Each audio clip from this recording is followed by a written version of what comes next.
கிரியா யோகமும் திருச்செந்தூர் முருகனும் என்ன சம்பந்தம்? மிகப்பெரிய விஷயங்க. நீங்கள் இதை எல்லாரும் புரிஞ்சுக்கணும். அதாவது திருச்செந்தூர் முருகனுக்கும் கிரியா யோகத்துக்கும் அவ்வளோ பெரிய சம்பந்தம் இருக்குது.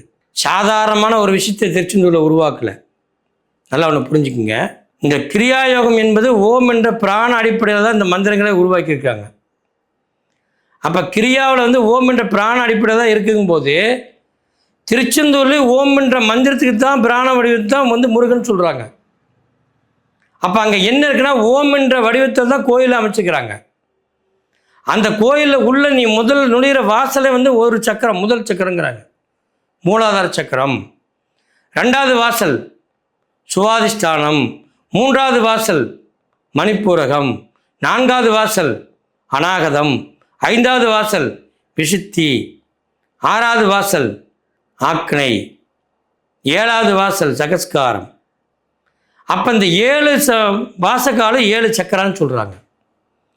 இதில் 7 சக்கராவை நீ தாண்டி நிற்கும் போது இறைவனுடைய சக்தி பார்க்குற. அப்போ 7 விதமான ஒரு விஷயங்கள் அங்கே நடக்குது. அப்போ 7 விஷயம் உனக்குள்ள எண்ணங்களில் மாறுபடுது. அங்கே ஓம் என்ற பிராண மந்திரம் கடல்லேருந்து வர்றது நேரடியாக முருகனுடைய முகத்துக்கே வருது. அப்போ என்ன செய்யுது? பின்னால் 5 பஞ்சமுக சிவலிங்கம் வச்சுக்கிறாங்க. இந்த 5 பஞ்சலிங்கமும் அந்த ஓம் என்ற மந்திரத்தை வாங்கி சக்தியை உருவாக்குது. சிவன் என்பது சக்தியை உருவாக்குவது, முருகன் என்பது சக்தியை வெளிப்படுத்துவது, மிகப்பெரிய ஞானத்தை கொடுப்பது.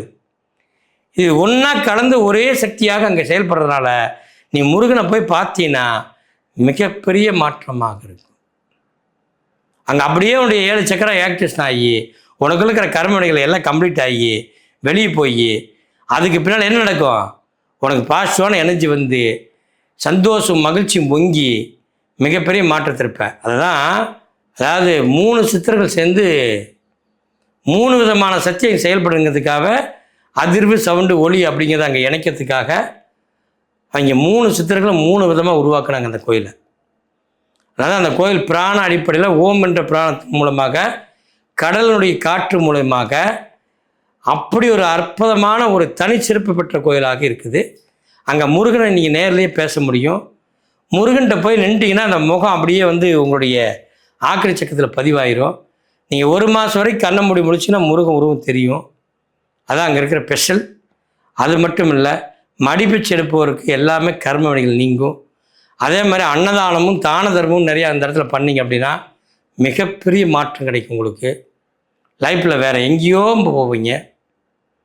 வேலை கிடைக்கல, தானம் பண்ணு. எனக்கு சுகமாக இல்லை, தானம் பண்ணு. எனக்கு நோய் பிரச்சனை, தானம் பண்ணு. என் குடும்பம் சரியில்லை, தானம் பண்ணு. திருச்செந்தூரை நம்பி வந்தால் வீணாய் போனது யாரும் இல்லை. எல்லாருக்குமே எல்லா செல்வம் கொடுப்பார், அள்ளி அள்ளி கொடுப்பார். உலகத்திலேயே மிக சக்தி வாய்ந்த ஒரு கோயில் சொன்னால் திருச்செந்தூர் தான் சொல்லுவேன் நான். திருச்செந்தூர் முருகன் நேருக்கு நேராக பேசுவார். உடைய ஆள் மனசில் நீ முழுசாக முடிவு பண்ணிட்டு அப்படின்னா நீ என்ன நினைக்கிறியோ அத்தனையுமே நீ பார்க்க முடியும். ஆன்மாவும் முருகனும் ஒன்றாக இணைந்து பேசக்கூடிய ஒரே இடம் அங்கே தான். அதனால தான் பாபாஜி சொன்னார், சிவனோட யோகம் இது. அதனால தான் சிவ யோகம், சிவகிரியா யோகம் சொன்னோம்.